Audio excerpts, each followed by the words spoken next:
Hey, this is Connor from Biker's Edge. Today we're talking about the Transition Sentinel versus the Spire.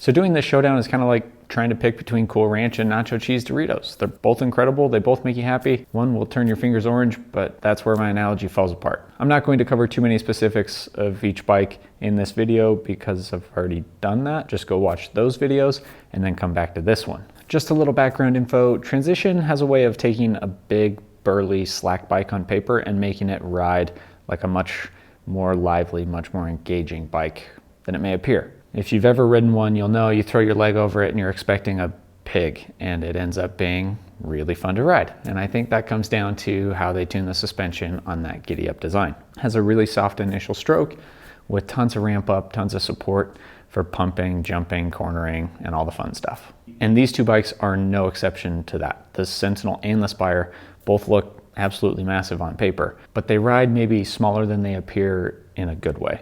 So a recap on the Sentinel, it is a 150 mil rear traveled 29er. It's kind of in that all mountain category, although maybe on the slack and aggressive side of the category. I've always described it as the bike that is as burly as you'd ever want it to be without ever feeling too burly. It's as aggressive as you want it to be without feeling dead and slow and boring on easier terrain. Now the Spire is that, but shifted up the burly scale just a little bit. Has 170 millimeters of travel front and back, still rolling on 29-inch wheels.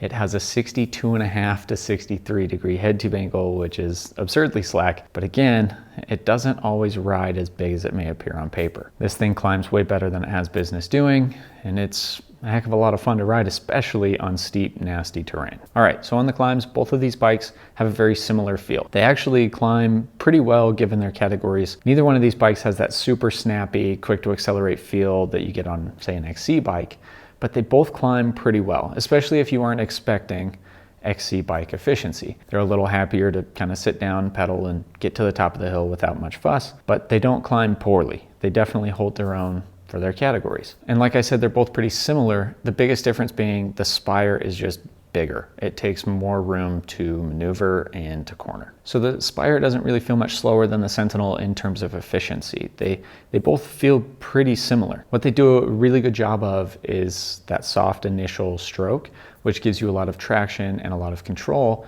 on bumpy, rough climbs. They give you tons of traction over roots and rocks, which actually makes them very good technical climbers. On the flip side of that, they're a little bit less efficient. They don't have the firmest suspension platform you've ever ridden, but there's also not a ton of pedal bob. It falls in the middle somewhere. So I tend to not weigh my bikes, especially bikes like this, where they're just all kind of heavy. The Spire is a little bit heavier than the Sentinel, just because the frame is a little more overbuilt.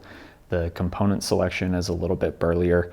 It's not something that's super noticeable, but you know, the frame itself probably weighs about a ½ pound more and completes being a pound to 2 to 3 pounds more than a Sentinel. Either way, I don't think it's a super noticeable difference in weight. So overall, the Sentinel does climb better than the Spire, and I think it all comes down to the head tube angle and the shorter wheelbase. It just makes it a little bit more manageable, especially in technical terrain where you've got tighter turns and you've got to kind of pick your way through obstacles.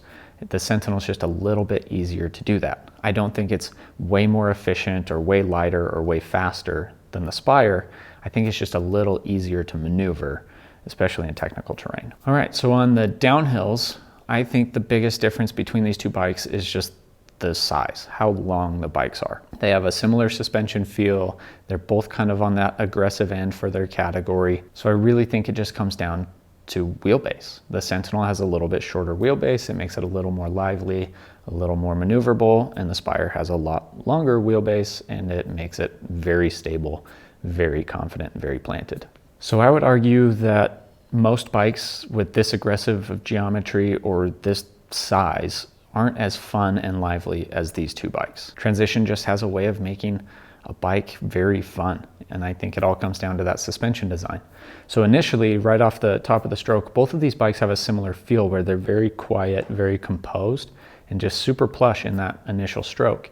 But where they start to differ is kind of in the mid and end strokes. The Sentinel seems to start ramping up just a little bit quicker, and that gives you just a little bit more return on your investment when you're pumping and jumping. It's a little easier to get the bike airborne or generate speed through rollers and corners. The Spire just feels a little more bottomless. It handles big hits and it handles rough terrain a little bit better.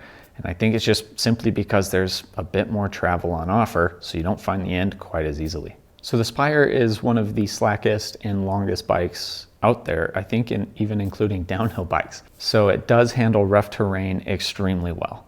It's very planted, very controlled and calm, even in the nastiest stuff you can find. On the flip side of that, it does get a little more unwieldy and a little slower on easier terrain. So if you're riding blues and greens, it's just not quite as much fun. And that's where the Sentinel does better. It finds that balance just a little bit better, just simply because it's a smaller bike. It's less unwieldy and it's a little bit more manageable. The Sentinel for me finds that perfect wheelbase length for cornering. It's not so long that you can't get it around a corner, but there is some length there that helps give you a bit of stability when you find a rough, nasty corner. So I think both of these bikes will cover your butt in really any sort of terrain you find yourself in. I think the biggest difference though is just going to be the speed and the aggressiveness you're able to tackle that terrain with. Obviously, the Spire is going to allow you to go faster, take more aggressive lines, and just have less regard for human safety than when you're on the Sentinel. The Sentinel will still ride that terrain, and in fact, it rides it very, very well. You're just going to have to be a little bit more selective with your lines and kind of bring your A game if you're truly going to push the pace in nasty terrain. So now we're going to break it down by who each bike is probably best for. Who is the Sentinel for? It really shines pretty much everywhere on the mountain, and that makes sense. It's an all-mountain bike. That's what it's made to do. I would definitely recommend it as an all-mountain option for folks who tend to ride a little bit more aggressively or ride more difficult terrain for the majority of their riding. But the best part about it is it doesn't take a heavy hand at all times. If you want to just go hit a cruisy blue, it's still going to be a lot of fun. So I definitely recommend it to anybody who lives for the descents. The bike obviously leans more towards the downhill than it does the uphill. So if you're the same way, it's going to be a great option for you. And who is the Spire for? The Spire kind of picks up where the Sentinel leaves off. It's for the absolute shredders. It's for the kind of folks who are riding the toughest, nastiest trails around, and they're not only looking to survive them, they're looking to push the pace or to take more aggressive lines or just hit things faster and bigger. It allows for just a completely new level of aggressive riding. But it's not a one-trick pony. It still climbs way better than it should.